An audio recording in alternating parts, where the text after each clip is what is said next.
When teams cite a track as more punishing than the 24 hours at Le Mans, you know it's going to be a challenge. Sebring International Raceway has had time to age and mature, and like many things that age, it's gotten a little lumpy. The bumps that have become the signature of this circuit are expected to be one of the talking points. But like the drivers of the era these cars hail from, our competitors today are more focused on just sucking it up and dealing with it. We'll see who manages the challenges best as we get ready to watch round 5 of the iRacing Kamel GT series, and you'll see it all live here on the Global SimRacing channel and the iRacing Esports Network. Hi, I'm Joe Peak, and with me in the booth is Adam Lindgren. Behind the scenes is our director, the Dr. Hans-joachim, and he's using cameras provided by Dougie Beard. Adam, we've of course seen many Kamel GT races here before, but we might have new viewers, so why don't you fill us in on the track? No problem, Joe. For those of you who may be new to this track, Sebring International Speedway was built on the decommissioned Hendricks Field Army Air Force training base and has proclaimed itself as America's oldest road circuit.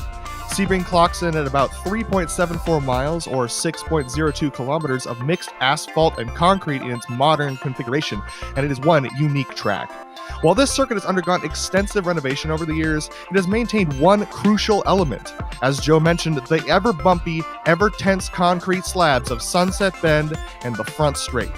Sebring has been the location of many historic races over the years, and is today the host of the 12 hours and 1,000 miles of Sebring. With such a historic pedigree, there is no argument that this Southern Florida circuit is one of the crown jewels in the world of sports car racing, making the likes of the Nissan GTP and Audi GTO right at home, though in different ways. The Nissan's high downforce makes the likes of Sunset Bend and Turn 1 a breeze, while the Audi's quick speed off the slow corners makes tackling the hairpin, Cunningham, and Tower Turn quite an exciting, sideways adventure at times.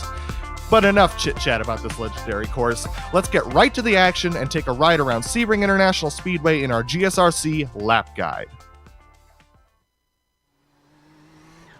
All right, we've got Clayton McLeod in the GSRC Nissan, so let's do a lap around Sebring. Turn 1 tends to be a good passing spot in most cars, but in the Nissan, this thing is terrifying. You carry a ton of speed through here, but just pray that the bumps don't unsettle the car. Keep on hugging the right side on the short run down to turn 3. There's a late apex here, but make sure not to clip the inside curb. From there, you're right into 4 and 5. Once again, turning in late is the desirable line through 5. But here you've got to try and get the power down quickly. Big bend and the blast towards the hairpin are flat out the whole way. This will probably be the most popular overtaking spot since it's a long acceleration zone into a very heavy braking zone. Just be careful when surrounded by other cars because it'll be easy to overshoot and plow into someone ahead of you. What's really tricky is trying not to spin the car out as the turbo kicks in. Turns 8 and 9 are simply about lessening your steering input to keep your speed up. And then comes another good place to attempt to pass, Cunningham. But if you find yourself side by side coming off the corner, it can be bad news. Collier is narrow with very little runoff on either side. Then there's the difficult curved braking for Tower. This is another inside curve that I highly advise not mounting. At last, there's a little breather until you have to attack Bishop. Take this as a single arc even though there's 2 apexes. On exit, make sure and stay to the left for the best entry into Jean de Bien. There's paved runoff, but getting to slow down here can really hurt you. And it's critically important to get a good run off of Le Mans anyway. Once you get dumped onto the Ullman Straight, it's a long, long ways until sunset. Even though the draft isn't as effective in the Nissan, getting a bad run might mean finding yourself too wide into the corner, and that is going to be extra scary. Just look at how much speed you take into the kink. Manage the car over the bumps and then smoothly bring the power back in. This brings us back onto the front stretch to start it all over again. Hopefully you kept it all together and have now finished a lap around Sebring.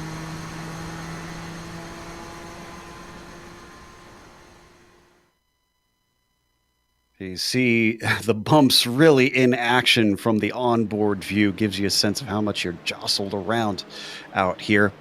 Let's take a look at the points, though, before we get to the qualifying, which has just kicked off.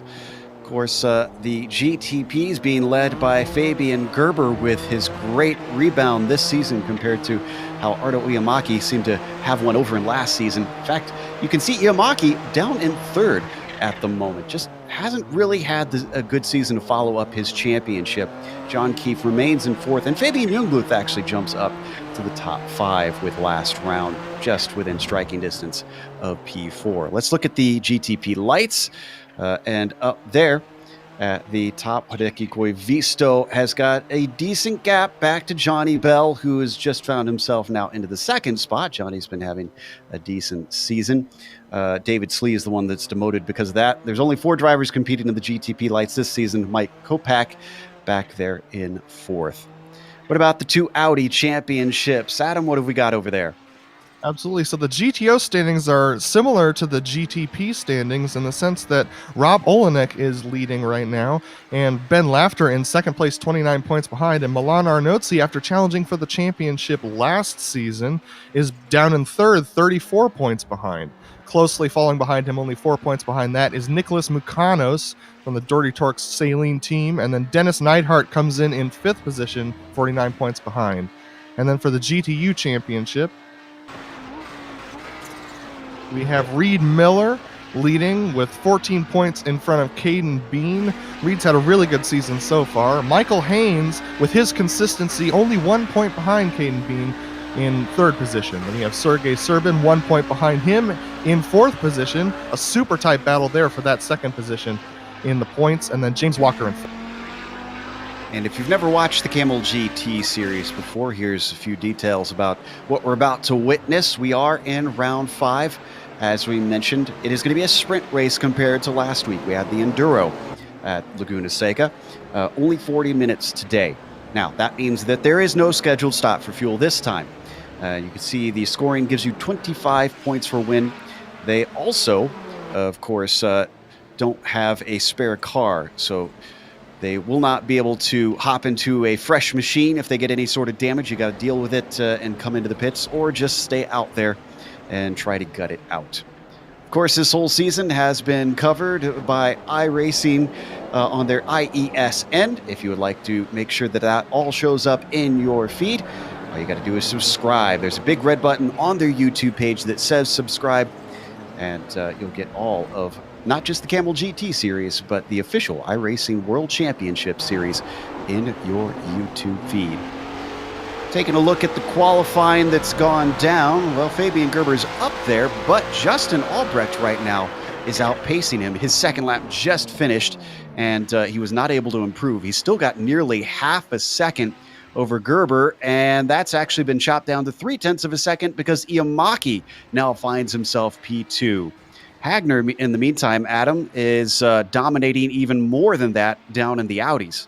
Yeah, definitely. He's got almost a second on Milan Arnozzi. Ove Trengerade in third position is only 0.15 behind Milan, but with the laps winding down, it's going to be interesting to see whether anyone can put one up on Joni Hagner. He just puts in a faster time, actually, goes a couple tenths quicker, so looks like he might have pull on lock here. Oof, bad news, because we've seen in the past when Hagner gets up into the lead, the only thing that really stops him is misfortune with lap traffic. This is Milan Arnozzi, who is working his way through Sunset Bend. Arnozzi with a number of wins last season. He's got a 59-1 on the board. A lot of time that he's got to make up to try and get to pole, and he doesn't improve at all. He's about 3/100ths off of his fastest time. We're taking a look at Ove Trengerade going through Sunset as well on his next lap. We'll see whether he can improve, see whether he can knock Arnozzi out of the second spot. He crosses the line, and he does not improve, 59.332. So he's going to stay right there in third position. A lot of drivers seeming to struggle to find the pace, whatever Yoni's done to make this car as fast as it is. Just about a minute left here in qualifying. This is Johnny Bell sitting down in 16th. He is on his second flying lap. And I will say that it took me until now to really notice, because I knew that Johnny has this homage to some of the classic retro schemes that the real cars used to run back in the Class C cars, prototypes in the late 80s. But it only just struck me that it says Smooth Incision on there. So I thought that was kind of clever of him to find his own little spoof of that. So as the Pennsylvania driver, he sits in 16th. We know he can do better than that, and crosses the line of 49.8. That's a big improvement, but unfortunately not an improvement on his position. He stays 16th. Yeah, Steven Schlacher coming through as well, finishing up his qualifying. He's going to bump up to 13th position now. And as the drivers clear the track for the race, we're going to go to the grid. Absolutely. We've got Justin Albrecht up on the pole. Glad to see him back and running, showing that he still has pace in this car, even though he hasn't been present at every round. Artie Amaki's next to him on the front row, and he's outpaced Fabian Gerber, the driver he's been trying to beat all season.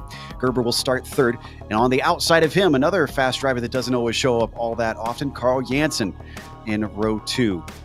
Steve Bycroft will be P5 with Alex Saunders, a known presence here on the Global Sim Racing channel over in the Lionheart Series, multi-time winner over there. We'll start 6th. Let's see how he handles a very similar car here in the Nissan. Phil Lake will be P7 with Martin Krejcik starting 8th. Then you've got Tobias Gerber, an unusually low qualifying for Tobias, you have to admit. Usually he is among the first 3 rows. He's down in 9th now. Luis Emerton qualified in 10th, and Fabian Jungbluth will be 11th. Vance Bow will be P12. Stefan Schlacher hops out of the booth from a couple hours ago in the Lotus 49 with me. He's going to take a race around in the Nissan here at Sebring in 13th off the grid. John Keefe next to him, P14. Stephen Warkup will be 15th and Johnny Bell 16th. Then it's Hideki Koivisto, the last of the GTP cars to get a lap time in. Erwin Vudstra in 8, behind them, Mark Schmidling in 19th, and Ryan Lang, the last of our Nissans. Adam? All right, Yoni Hagner's going to start on pole in the GTOs in the Audis. Milan Arnozzi is going to start right next to him. We've seen the pace that both of them have during races, so it'll be interesting to see how they battle in the opening laps. Ove Trangarade coming up in 3rd position and Nicholas Mukanos in 4th. They've also got pace. Rob Olenek a surprising 5th. Usually he's further up in the qualifying order. Ben Lafter coming in 6th position. We have Dennis Neidhart in 7th position there, right next to Jarno Sapola. And then Tanner McCullough down there in the 9th position alongside Reed Miller, Kevin Binkley, Sergey Serbin, Stefanovic Boris, and Michael Haynes are going to round out our GTOs. They've already taken off on the pace lap here around Sebring. Now, I don't usually get to have a regular driver here next to me in the booth in this series. Of course, we always try and do our research, and our co-coms are experienced in familiarizing themselves with the vehicles. But, Adam, you've had a lot of time, especially out in the Audi around here. So if the drivers are listening, what advice would you give them coming into this race that's about to happen? Patience, patience, patience, especially through turn 1. Things are going to bunch up as the field compresses into these slow corners of turn 2, 3, and 4. And so these guys have got to be extremely patient. Coming up here to the hairpin, this is an excellent passing spot, but early on, this is a place where your race can end very quickly. Like I said, just be patient and just wait for things to settle out and then start picking your way up the field. You don't want to burn off those tires early. See that GTO field now working through the hairpin. It is a beautiful 75 degrees out here in Florida, and with the sun going down, that means the track temperature is actually pretty low too, 78 degrees on the surface. Little bit of wind blowing about on this somewhat flat track. That could catch a few drivers out depending on if it gusts, but otherwise ideal racing conditions. It is a little bit late in the day, though. I'm seeing nearly 7 p.m. virtual standard time. And, well, we've seen it get a little bit dark previously for those Audis, Adam, so hopefully the sun doesn't go down too soon. Yeah, and this is a far cry from the last time we covered this car combination on this track, which was the Majors Series race, where it was much warmer. So these cars are going to be going significantly faster around this track than that broadcast, and it'll be very interesting to see whether guys can hold on to the grip and whether the visibility will become an issue as the sun sets going into Sunset Bend. Funny the name. It tells you where the sun's going to set. Very appropriate as we look out the 007 cam of Carl Jansen. He tends to be something of an aggressive driver. I wouldn't be surprised if he attempts to work himself up and see if he can maybe sneak a win from some of these other racers. They're now hitting the Ullman Straight, racing behind that Porsche pace car. Just witnessed the first round in the eSports Porsche Cup here on iRacing. If you get a chance after this race, definitely go give that a glance. Glad to see Porsche getting as involved as they are in the world of sim racing, offering up such an awesome prize here. But Sunset Bend now for that Porsche, as it's going to be led by Justin Albrecht on the pole. This is that bumpy corner we've been talking about so far. Pace cars in. Justin Albrecht away. Green flag is out here for round 5 of the Kamel GT series. He immediately moves off to the racing line as he's able to cut off Iamaki. Iamaki looks to the inside anyways. Gerber behind him around the outside. That is Carl Janssen trying to carry the speed. Otherwise, it looks pretty clean through the first corner. Let's go to the Audis. Rob Olenek had a big incident where he was hit down there, so Joni Hagner has taken off, and Milan Arnozzi has followed him in. It's going to be Joni Hagner with a significant lead going into the first couple of corners. There's a good battle behind him, but this field is thinned out significantly because of that accident with Rob Olenek in Sunset Bend. And Phil Lake has had a problem. He got turned in turn 5. I understand we've got the replay for Rob a little bit later, but we watch the GTOs now come up to the hairpin. All of them crunching up together, and you can see that lone Nissan stuck in there is Phil Lake trying to recover.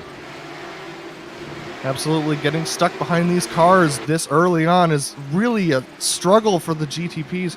He's going to have to cut his way through, and these GTOs are going to have to move over. That's going to slow them down and open up passing opportunities for the cars behind. We've got a big incident. Vance Bow involved in the GTOs. Looks like John Keefe. Tobias Gerber completely off track.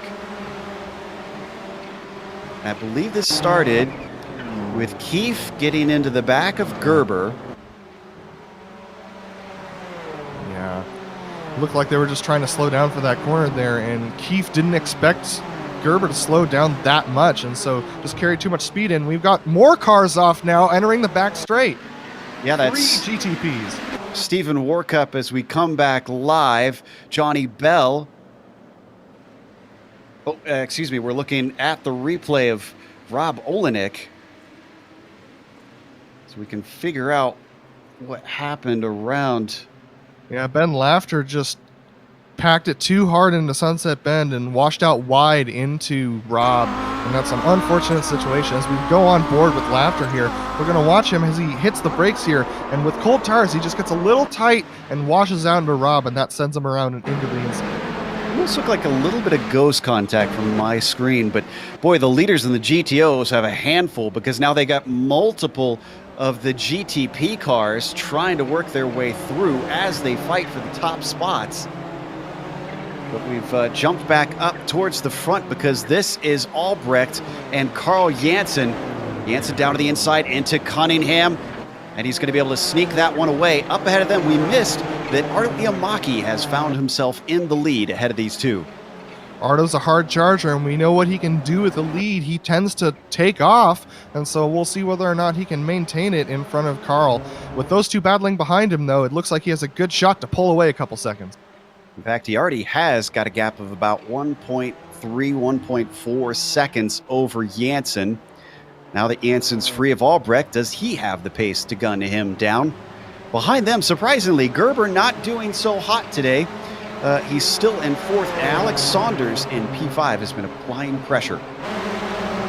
Definitely, as we see these GTPs start to string out, they're going to crank up the lap times, and that's going to make the guys who are stuck battling through the GTOs from those earlier incidents, they're in serious trouble. They're going to have to make up a lot of time or hope that the leaders have trouble, or else they're going to be stuck mired mid-pack for the rest of the race. You can see them here back amongst the likes of Arnozzi, Mukanos, and Laughter. That is still Schmedling, Bell, and Warkup that we were watching. Had their issues coming through Sunset Bend. That's Hagner ahead of Warkup. Oh, we've had another problem. It looks like Tobias Gerber has hit the inside wall, maybe trying to go into the pit. Yeah, he did have that contact earlier, so I wouldn't be surprised if he had to get some damage fixed. Here comes through Sunset Bend, and it looks like Yeah, it looks like the bumps just catch him off guard. His setup's a little tight, and so he slides. Wow, he managed not to hit anything. He almost, just barely did not hit the pit entry wall. That is an amazing, amazing save from Tobias. Well, as amazing of a save as it is, it puts him all the way down 19th in his class and amongst the Audis like the others who had their problems at Le Mans on lap 1. So Yeah. this has been a bit of a nightmare situation for a number of these prototypes. Yeah, and now we're getting a chance to really see the speed differential and the challenge of trying to make passes here on this track. Because the racing line switches from left to right across these faster curves, it makes it really difficult for the GTPs to decide where they're going to make passes and where they're going to improve their position in front of these GTOs. As you can see, they're getting stuck up behind Joni Hagner. Joni Hagner's the fastest GTO in class, but still, Mark's having a hard time getting past him. He finally makes the move. Yeah, this is not good for Hagner. We said it was maybe traffic that could cause him headaches. Well, it certainly is right now. That's Tobias Gerber finding his way by to the right side of Hagner. And he's going to have to deal with one more. Oh, Johnny Bell actually just about made contact with Milan Arnozzi. I think he barely stayed out of him. It's an extremely tense time with these GTPs trying to make it past this early. These guys are in a super big rush because they know the amount of time that they're losing to the front. So this is a time where Joni just has to give more than he takes because he's got a good gap. But he washes out wide in Sunset because of that give, and that's going to allow the likes of Milan Arnozzi to close the gap a little bit. And Johnny Bell actually ran into the wall on the outside of Sunset Bend, just pancaked the left side. That's why you see Milan Arnozzi back in front of him.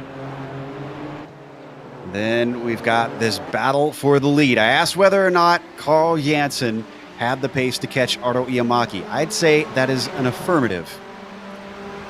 That's a little surprising because last season Ardo was so dominant, but looks like Carl Janssen has come in to really put a challenge to Ardo Iamaki this season, and it's turning out to be a great battle here as Carl's got a pretty decent run, but he has to back out a little bit to try and avoid getting in the grass there, but he's still in the draft, and while the toe's not as important in the GTPs as it is in the GTOs, he's still got a good toe, and he might look at something here in Sunset.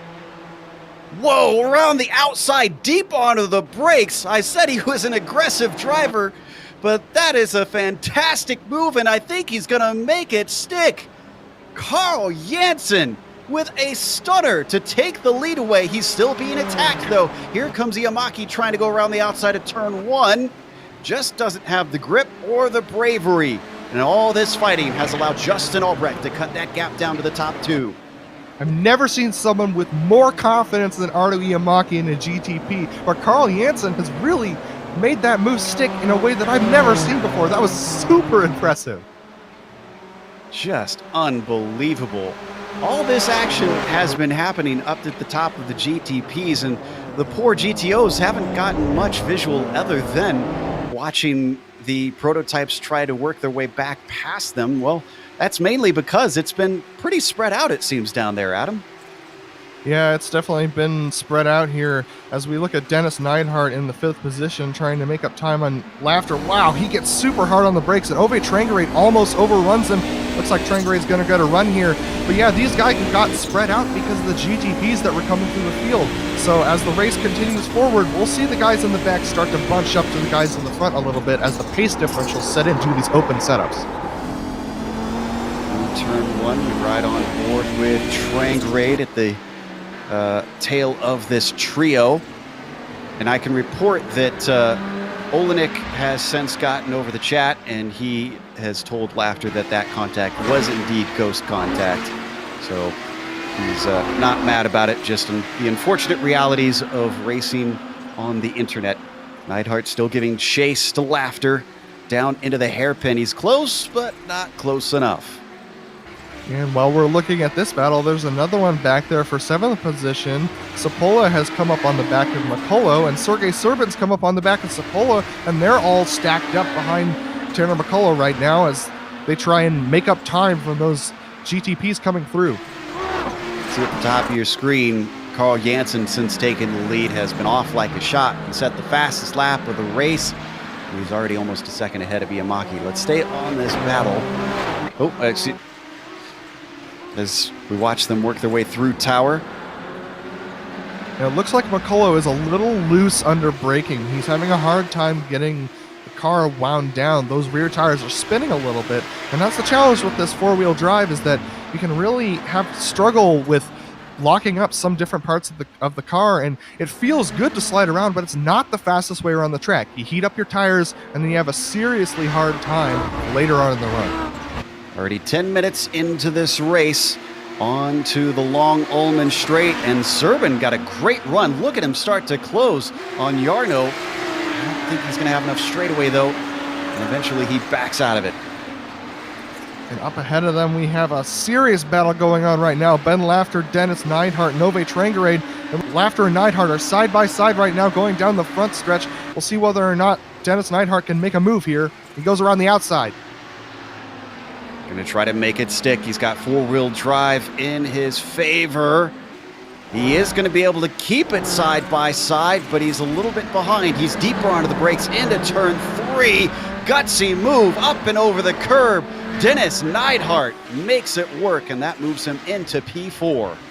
Very impressive move there. He just stuck it in there and forced Lafter to back out.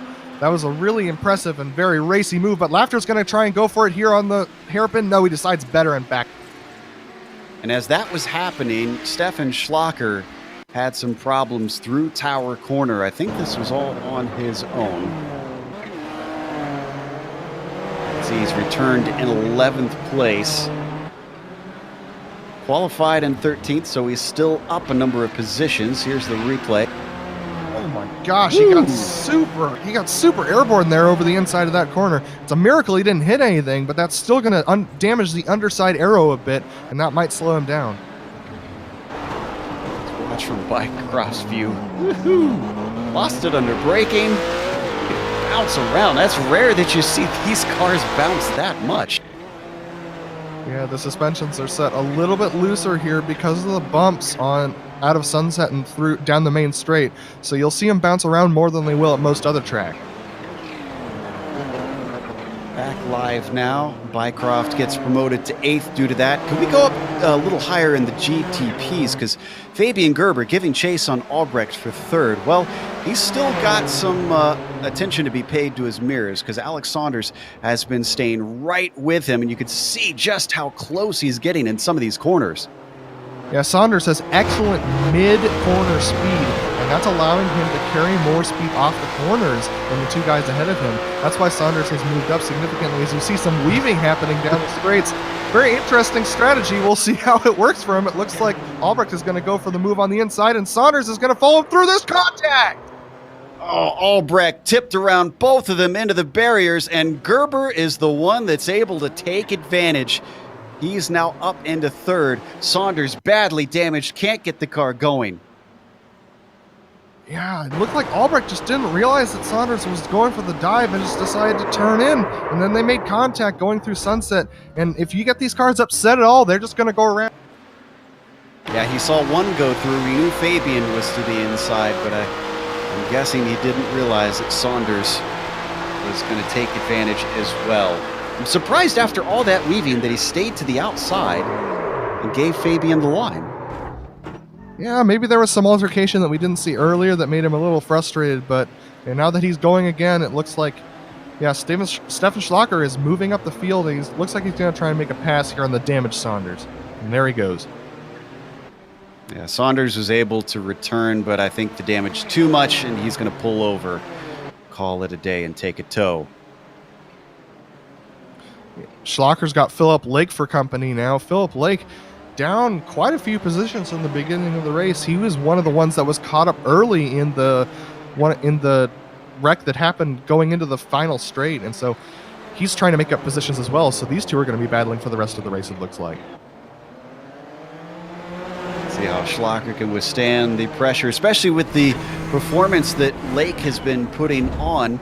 If anything, the only reason I'd say that Lake is not leading this championship is he's had some atrocious luck. Had some battles that just didn't go his way, lap traffic that didn't go his way. Lake now looking to see if he can recover here at Sebring. continuing to hound the Austrian, Stefan Schlacker. They're onto the Ullman straight, and he's very close. It's a decent runoff as we ride on board. Steph going to defend. Lake's got the momentum. He looks to the inside. Steph stays to the outside. Under braking. Tries to hold on to it, but it's going to have to go to Philip Lake. All right, so while this has been going to have a battle for P2 in the GTOs, Milan Arnozzi has been getting caught by Nicholas Makanos for the last couple of laps, and Makanos has really got the pressure going for Milan Arnozzi. Once again, that mid-corner speed for all of these cars on this track is really helping them out, and Makanos seems to have it better wound up in the corners. Coming through Cunningham. Makanos just going to stalk him through these twisty bits. Try to see if he could find an opening, see if he could get close enough to even make an attack. You can see he's a little far back for the moment. We're 15 minutes into this race now, so we're getting relatively close to the halfway point. Yeah, and as we watch, the track has actually heated up a little bit since the beginning of this race because of the cars driving around it. But here as we take a look right now, we're still looking at, I believe that is... Looks like Janssen coming up behind him.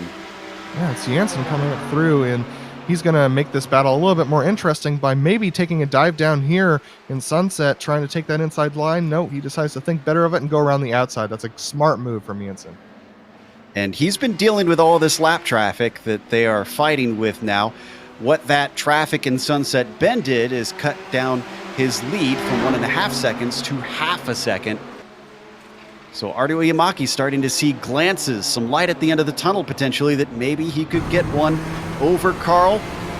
Lewis Everton has gone around while battling for 5th position.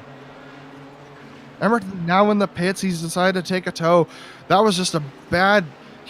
He dove super deep into Sunset to try and get a position, and looks like he just took it a little bit too deep, and it snaps on him, and he hits the outside wall. Oof, unfortunate. Let's watch from on board. That was Bycroft that he was battling with.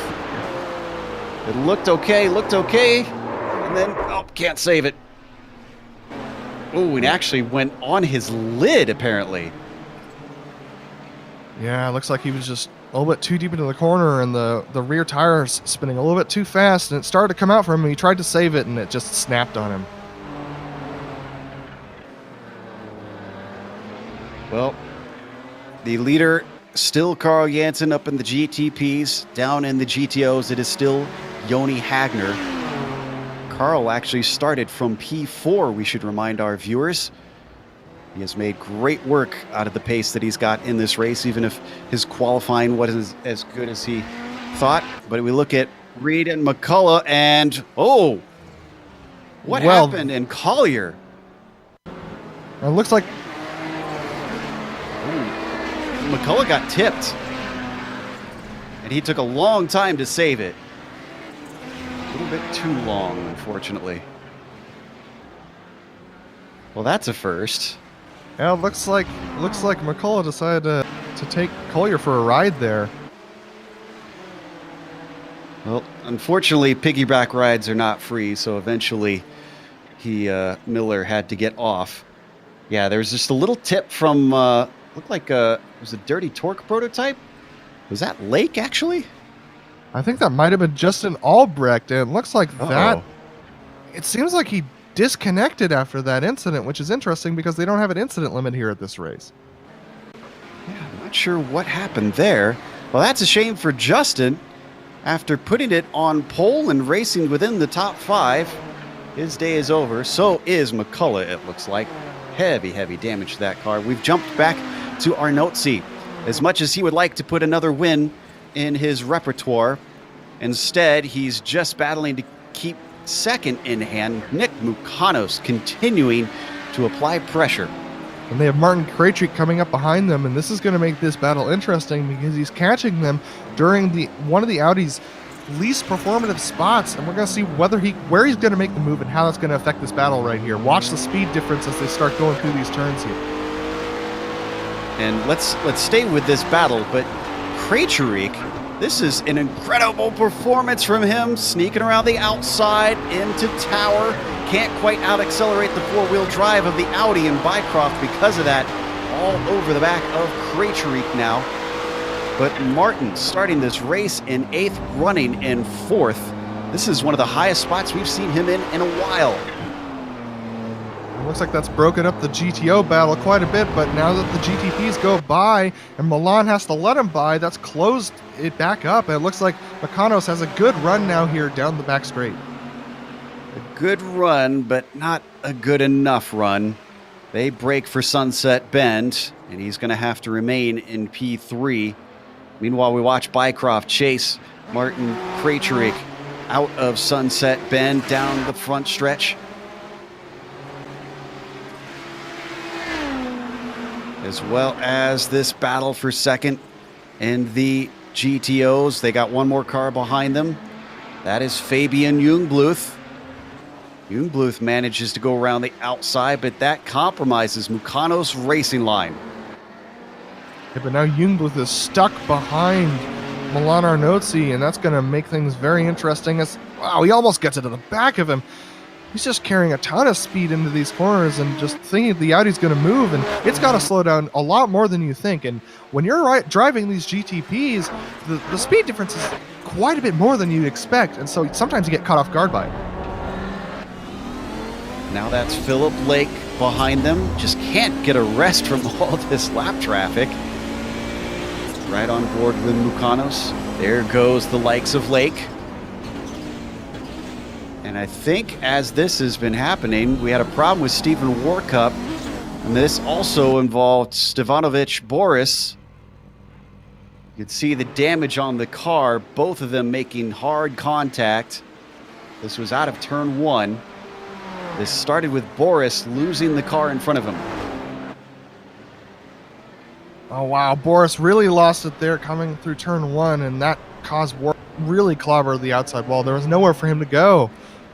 And but if we just hop over here in the replay to Arnozzi. Oh, we've come back live to Jansen. Well, Milan Arnozzi, unfortunately, has now lost the second place, and I really wouldn't put the blame on him too much. Yeah, it looks like he was... Wow, as the battle goes right by him, like, here we go on the replay now. We're going to take a look at this, and he was just minding his own business. Yeah.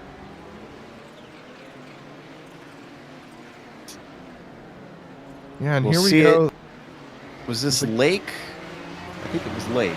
Yeah, I believe it was Lake. Lake just thought he was going to move a little bit more over in Tower Corner, and as you see, he's going to go straight through and hit his braking point, and Lake waiting patiently behind him. He's going to follow him through here, but then as they break for the next corner here, Cunningham, it looks like Lake just... Whoa, Lake takes an off track. I did not see that before. Yeah, and unfortunately, without the grip, he just has to get into the side of Arnozzi. And watch from on board. Yeah, he tried to make a late movement, thinking he had the space, and that space disappeared in a heartbeat. You may be thinking to yourself, why did Milan not let him through? Well, having driven the GTOs around this track, that is actually the hardest spot to see the GTPs behind you. They close a lot faster than you'd think, and it's really easy to lose sight of the GTP in your mirror, and I think that's what forced Phil Lake off track. It shuffled him down to P4. Neidhart moves up onto the podium. Mechanos into second. It's about as high as Nick is going to go unless we get some major issues for Joni Hagner. It's now 10 seconds from first to second in GTO.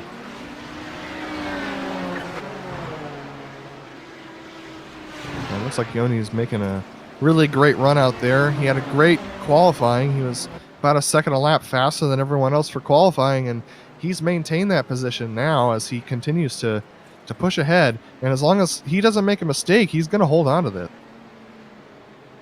Is managing it like we've seen so many times from the Finn.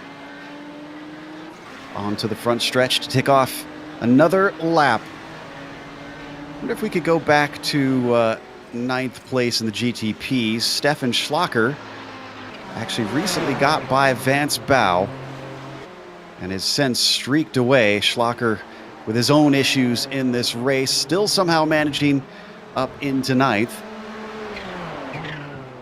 Yeah, it's unfortunate for Schlacker considering the issue was kind of on his own, and so that's really caused him to fall back here. He was on for a top 5, but that issue just makes him fall back, now just clawing his way into the top 10. So in general, this race has had some real surprises. This is 4th with Martin Krejcik, but look at the timing there at the bottom. Fabian Gerber up ahead of him in 3rd. Gerber's actually 9 seconds behind Iamaki right now.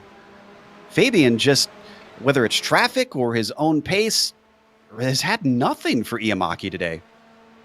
That's really surprising. Fabian Gerber is usually one of our top runners. Usually he's up there really close, within like 2 or 3 seconds of the leader, and looks like he's been struggling with his setup today, a little bit tight through the corners, and that makes you slow down, makes your exit slower, and so that's been a real issue for him lately. As we take a look at Carl Janssen, he put in his fastest lap just a couple of laps ago, and he's actually pulled out almost a 3-second gap now on Arno Iamaki, which is extremely impressive.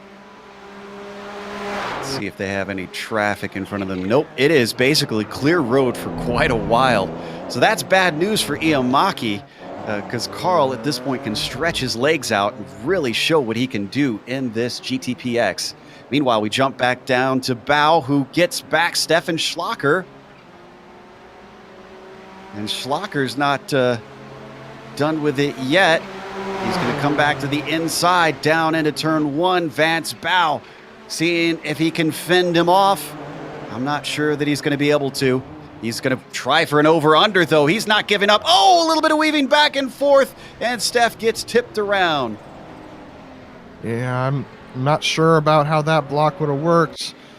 He was a little late into the braking zone for that move, but it looks like Bao just was not expecting Steph to come back across. Steph got a little loose coming out of the first turn, and actually it just looks like Bao just didn't quite brake early enough for Steve's move back across the track. I can understand why he got into him, though, because he was going left and it looked like he was going to cover off the left, and then when he went back to go right, it looked like Steph made the same move. Bit of miscommunication, unfortunately, left Steph the worst of the two. Vance Bao now solidifies P9.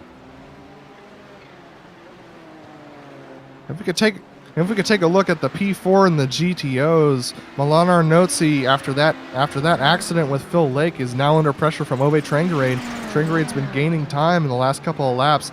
Milan's tires look a little spent from that spin, whereas Ove's are a little spent from clawing his way up the field. He had some trouble early on, though. He's back 2 positions from his starting position of 3rd place, so he wants this position desperately from Milan. Certainly keeping him honest.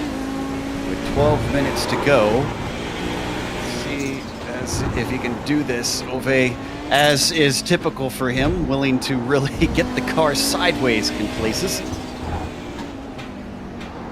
He's being extremely desperate right now as they come up on the lapped car of Michael Haynes. Michael Haynes having a decent run here.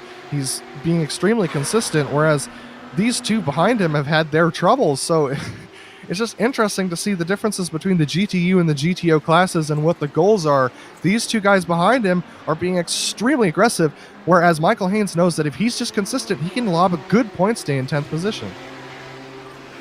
Through Sunset Bend, much, much stronger from Milan Arnozzi. Puts a gap between himself and Trangarade. Norwegian's got a little bit of ground to make up now.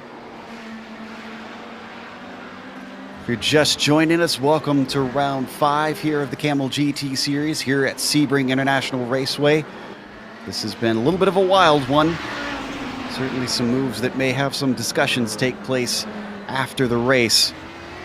We've got a close battle back in 10th for GTP. Tobias Gerber, remember his issues earlier on. He's got Erwin Woodstra just ahead of him. Erwin's been doing his own little climb, honestly. He started 18th. He's in 10th. Yeah, his run has been extremely impressive, and Tobias has just fallen off the pace a little bit here, the brother of Fabian, and these two are have been battling a little bit the last couple of laps here. Phil Lake. Oh, and here we. Yeah, he's run down Jungbluth, and he's got him on the front stretch. He could take a dive to the inside. He's got a lot of speed. He is going to take a look. Gets the car down to the apex. Can he power it off, though? Indeed, he does. He demotes Jungbluth to 7th as Philip Lake now gets himself back up to 6th. And sadly, that closing speed was not natural. Jungbluth has some aerodynamic damage, which is making him slower on the straights. That's going to cause some issues for him. He's still up 4 positions from his starting position, but with that aerodynamic damage, he's going to be in the clutches of John Keefe by the end of this race. Now, I've been keeping half an eye here and there on this battle. This is for 4th, Krejcik and the green and white machine, Bycroft and the yellow car. And Bycroft has been tantalizingly close a number of times, but I'm yet to see him really have a go at a pass. I'm not sure what's keeping Steve back, but he's got a very Sisyphus-like situation going on. And considering that Krejcik is 20 seconds behind Gerber, it makes sense that Bycroft realizes that this is the only position he might be able to make up. So if he's saving his tires for the end of the race, that actually might be a good strategy, knowing that that Krejcik's position might be the farthest he can get up the field. We'll see when it gets down to the final couple laps if he gets a little bit more aggressive, make some more daring moves. Got less than 9 minutes to go. Report that the battle we were watching between Arnozzi and Trangarade has separated slightly. It's 0.8 between them, so Milan's got the car underneath him now. Continue to see Krejcik and Bycroft. Oh, is a big slide into the corner, and still Steve can't do anything with it.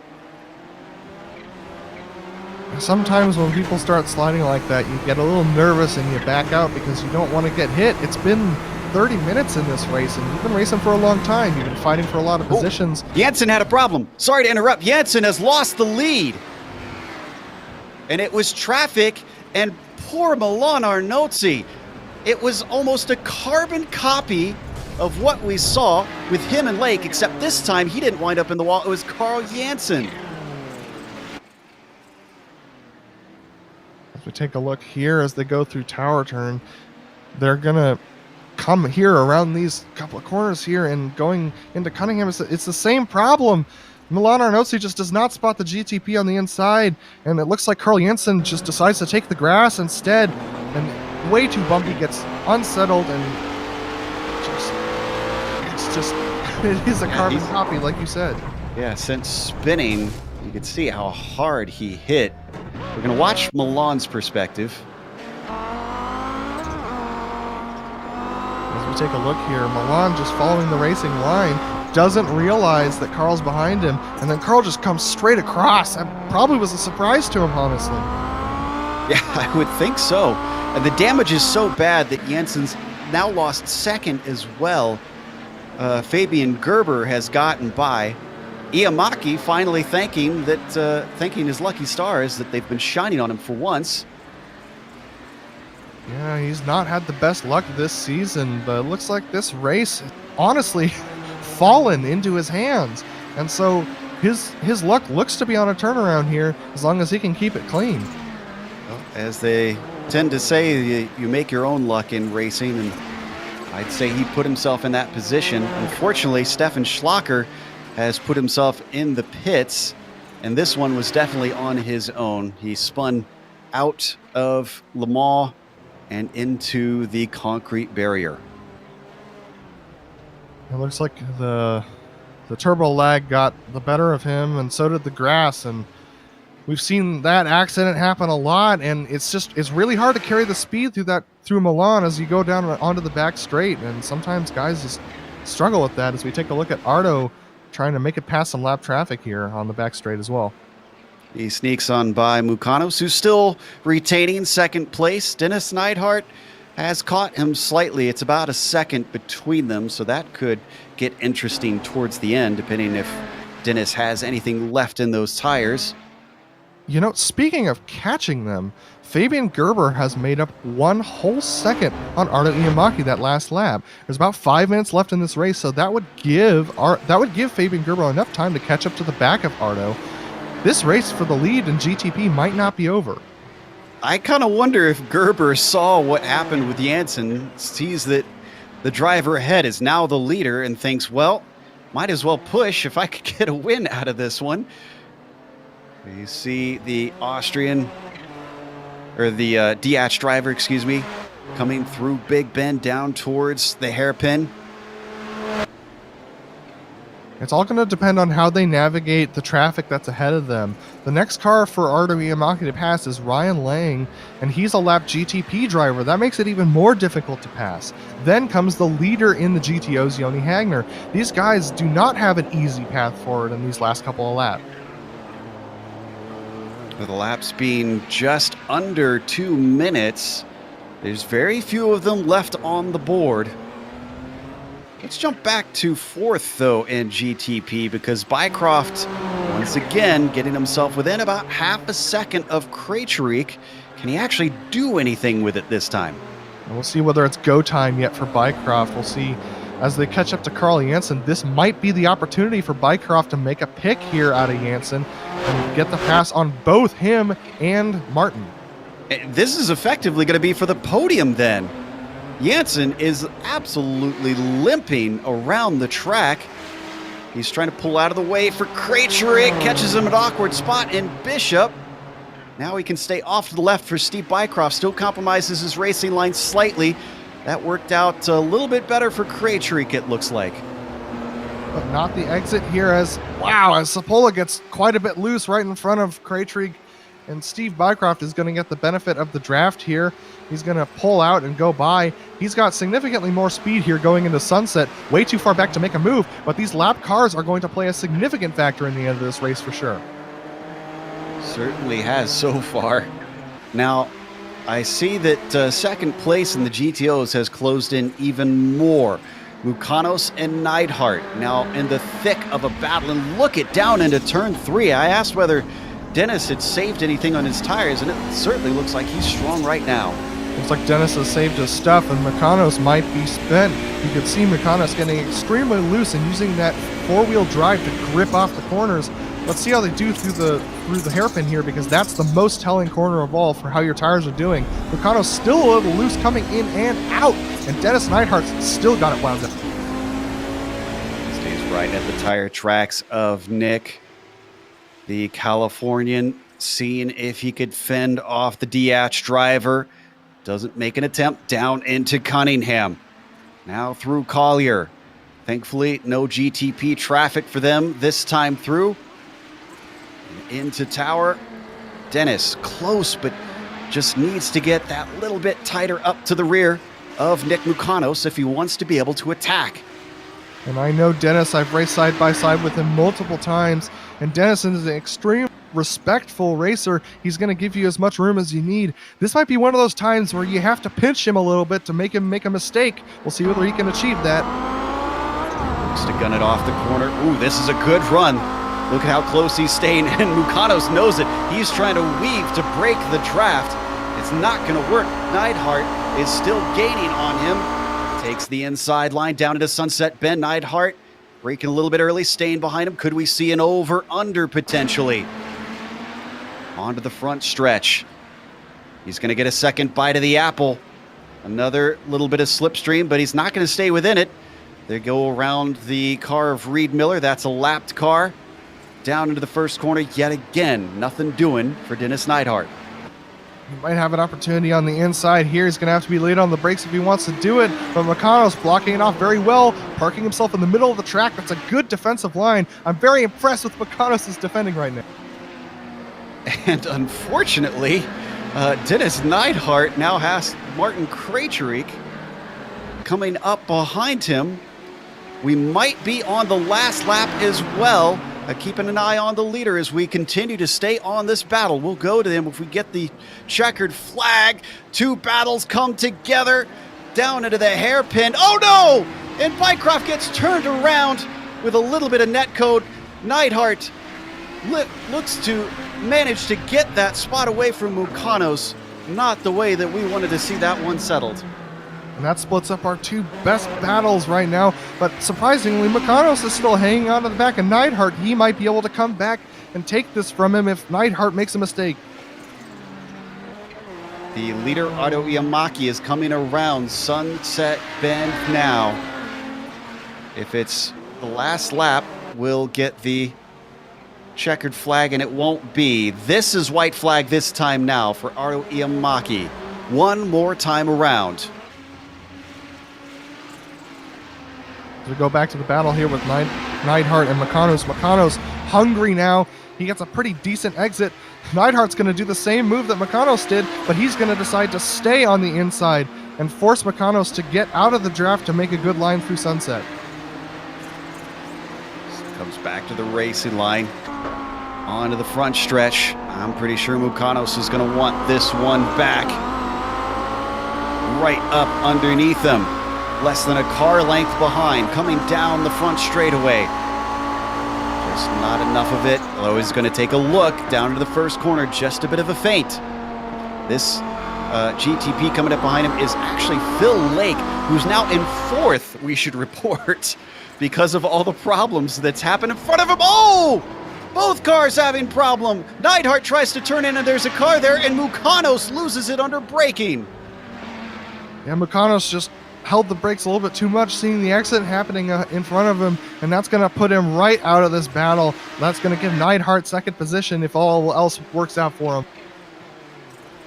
Well, the racing gods tend to throw out a little bit of chaos when it comes to traffic, especially here in the Kamel GT series. But our leader is now coming down the Ullman Straight. Ardo Iamaki. It may have been a little bit luck in his favor, and Fabian Gerber did keep him under pressure as he's now within a second of that number 6 car, but it's not close enough. Ardo Iamaki going to take a victory here today at Sebring. Gerber's going to follow him home in P2. Kraytrick 30 seconds behind, coming through Le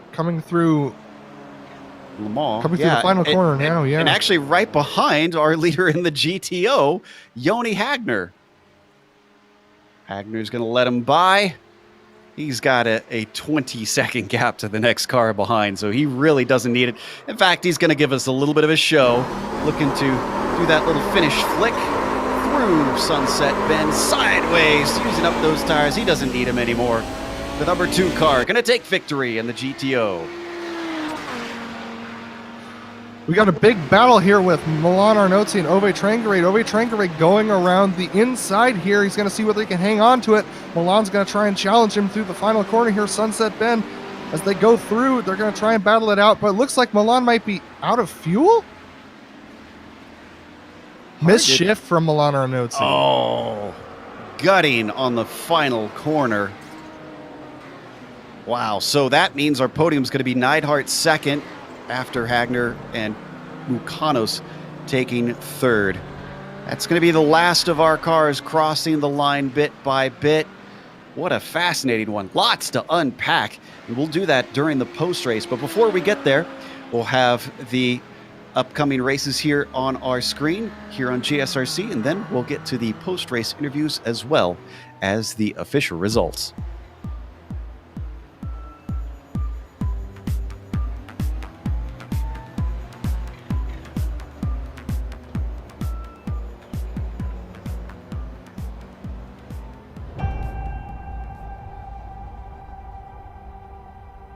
Growing up as a kid in Oklahoma, where I'm from, the Chili Bowl is the biggest race that we have.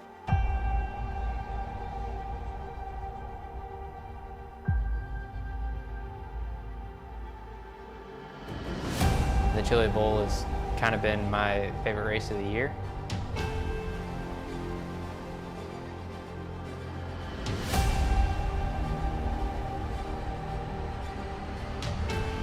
Growing up a dirt racer in Oklahoma, that's kind of the holy grail.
Welcome back to Sebring International Raceway. We just watched round 5 here in the Kamel GT series. So far this season has been Fabian Gerber's, but today it was not. The race went to Arto Iamaki. He didn't lead the whole way. In fact, he didn't even start on the pole. It was Carl Janssen who managed to take the lead and looked like the dominant force, but when he had an incident with lap traffic, Arto took advantage and finished less than a second actually ahead of Fabian Gerber. Something had him slowed up for the end of the race. We'll hopefully get to talk to him and find out what that was. Gerber just not very fast towards the first part of this one, but still took a second place, still a good haul of points. Martin Krejcik on the podium from starting 8th. He had a fierce battle with Steve Bycroft, so we might be able to hear one of their perspective later on. Phil Lake, he went all the way to the tail end of the GTP field on the first lap, recovered to a P4. That's been just about how much of his season has gone. You have to wonder what could happen if he gets a clean one under his belt. Fabian Jungluth takes 5th, and Steve Bycroft, who I mentioned, got turned around, winds up 6th. John Keefe from 14th to 7th for the number 25 car. And Carl Janssen, unfortunately, that damage that he got from that incident meant that all he could do was limp home to 8th. Vance Bow finishes behind him in 9th, and Tobias Gerber. Not the results we're used to from the number 18 car. He gets P10. Erwin Woodstra finishes 11th. Hideki Koivisto 12th, and Mark Schmedling 13th. Ryan Lang, the last of the GTPs who was able to finish, taking 14th. Let's go to the Audis there. Adam? Coming home in P1 for the Audis is Joni Hagner after a dominant performance and staying out of trouble. We have Dennis Neidhart coming in P2 for the Audis. A very impressive performance out of him, especially with the troubles he was having on track. Nicholas Mukanos coming home in P3 after a good battle with Neidhart middle of the race. Ove Trangrade almost passing Mukanos on the final turn, coming home in P5. Then we have Milan Arnozzi after his troubles, P6, Ben Laughter, P7. And then after him, we have Jarno Sapola and Kevin Binkley coming home as well. Then we have Johnny Bell coming home in the GTP back there in the 23rd position overall. Sergey Serbin, Michael Haynes, Steph Schlacker, Stevanik Boris, Reed Miller, Stephen Warcup, Justin Albrecht coming home as well, and Luis Emerton, Tanner McCullough after his accident, Alex Saunders, and Rob Olenek after the accident in turn 1, lap 1. A driver that did not suffer an accident is Joni Hagner. He's ready to talk to us about his victory. We've brought him into the booth. Joni, I have to say, the qualifying really set the tone for what we expected in the race. 0.8 of a second between you and the next car. That is stunning. Well, I was a bit low on practice this week, so only a couple of hours. way to demoralize the rest of the field then, coming in and letting us know that, Jim. Oh, man, the rest of the field just seemed to have nothing for you. It looks like it was about 14 seconds at the line. When we were getting ready to call the race at the start, I asked Adam what his advice for the field was. He said patience. Is that really, you think, a big help for you out there today? Did you feel like you displayed a lot of that with the Nissans coming through? Yeah, I got no rush, so I let them pass really easily and blink at my brake lights and make their life easier. And it kept you safe when a lot of drivers really had horrible attrition out there. The next race we're going to, though, is going to be a much different track. Oulton Park is very, very cramped. It's very tough to pass, and you're probably going to see a lot more of those Nissans. Will you be around for that one over in England? I don't know yet. I don't know next week situations for timing. But I hope so. Yeah, we hope to see you too, because I have to imagine it's going to be a little bit harder to pull away like you did today. Congratulations. It continues to stun us, just the incredible pace that you show in this car, sir. Yeah, thank you. That was Joni Hagner, our pole sitter to winner today. Lights to flag. Up next, we've got Adam ready to talk to Fabian Gerber. Hello. Yeah, Fabian, amazing race you had. It seemed like in the middle of the race, though, you were struggling a little bit for pace behind Carl and Ardo there. What was going on in the middle of the race there for you? In the, I had, I guess, lower wings than a lower rear wing than the others, and I had great difficulties in traffic. So I just didn't have no grip. As soon as I had free track, I had the same speed, but there was some, yeah, it didn't work. I should only use this low wing when you're in lead. Yeah, open setups making this series very interesting. So in those closing laps, when Carl had the accident, you're about 6 seconds behind Ardo Iamaki, and you closed it down to 0.9 by the end of the race. How did you make that run to the front? Arto's tires were gone, pretty much, I guess, and at least he told me that at the end of the race. And I had good tires still because I looked after them. Because I could look after them because I had no traffic for a while and no battle, so I had still pretty good tires at the end, so I could get onto him. Maybe one lap more or two, I could have tacked. Definitely, and so this is a good points haul for you, probably maintaining your points lead. Are you looking forward to next week at Alton Park? Alton Park was actually my very first race I drove in this series, so it's nice to be going back there. I remember it as very chaotic, but I like the track, so I look forward to it, yes. Awesome. Well, congratulations on that second place in that Thank you very podium much. for you. Thank you. Definitely. All right, and next up we have Joe Peak with Phil, I believe. Phil in and around the lake. Absolutely. Fourth place finisher in that GTP class, but I didn't expect him to rise that high. Phil, the very first lap, tell us about what's going through your head when you suddenly find yourself facing the wrong way. A lot of things. Yeah, not how I expected that race to start. And I definitely didn't expect to be in fourth by the end of it. Yeah, you were slowly picking your way through. Unfortunately, we didn't get to see a whole lot of it. We would check in on you here and there, and we saw a few passes. But I mean, what are the highlights for you on your climb back up? It was mostly picking up positions from other people's mistakes. I made a few passes early on. Obviously, it's not nice when you start the race and you're already in the mix with all the Audis, and they're all in a close pack, so that was tough to get through.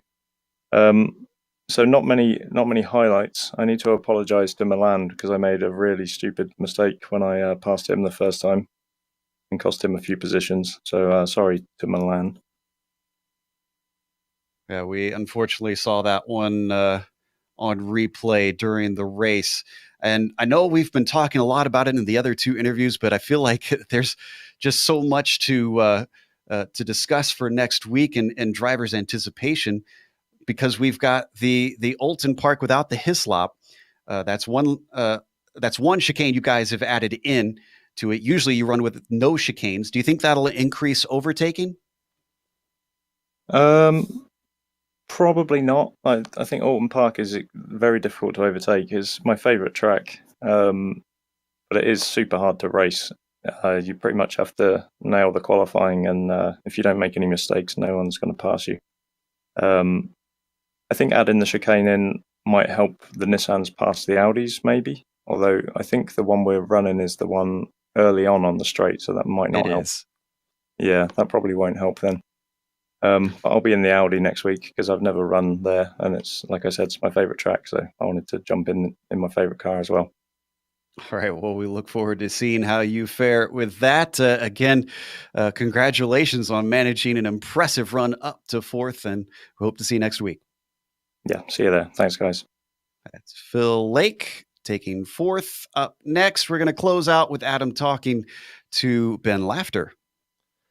Ben, you had a pretty decent race there, starting in sixth, ending in sixth, but more importantly, Rob Olenek wrecking out in turn one, giving you most likely the points lead going into next race. What do you think about that? I feel terrible about it. I mean, he and I have spoken about it already. We agree that there was some netcode involved, but I still feel like I overcommitted in the corner. on cold tires and simply took them out. So I feel bad about it. I mean, I love me some points, but that's not a great way to race a good competitor. Definitely an unfortunate situation for both of you, honestly. And so going forward, did you, by the end of the race, did you think you were going to be able to make up any positions on Milan or Nozzi there? I was making too many mistakes. I was overshooting corners. I was over rotating coming off of corners. So no, everybody in front of me deserved their spots today. I thought early on that I was going to be good. Sebring's a pretty good track for me, but I could just never truly get into my groove with the setup that I had on. It was just a bit too loose, and I just kept making mistakes. It seemed like everyone was a little bit loose today. Speaking of loose, going into Olden Park next week, what are your feelings about that? Fun track. I love them tight and twisty. That's a fun little track. So I'm looking forward to it. I think the only race that I intend to miss this season is whichever one happens during the Nürburgring 24. So I'm looking forward to all the others that aren't COTA. Awesome. Well, thank you very much, Ben, for talking to us today, and we hope to see you next week. Yeah, Adam. Thanks, guys. Good show as always. All right, and that's going to be it for us and driver interviews. I'm going to toss it back to Joe to close us out.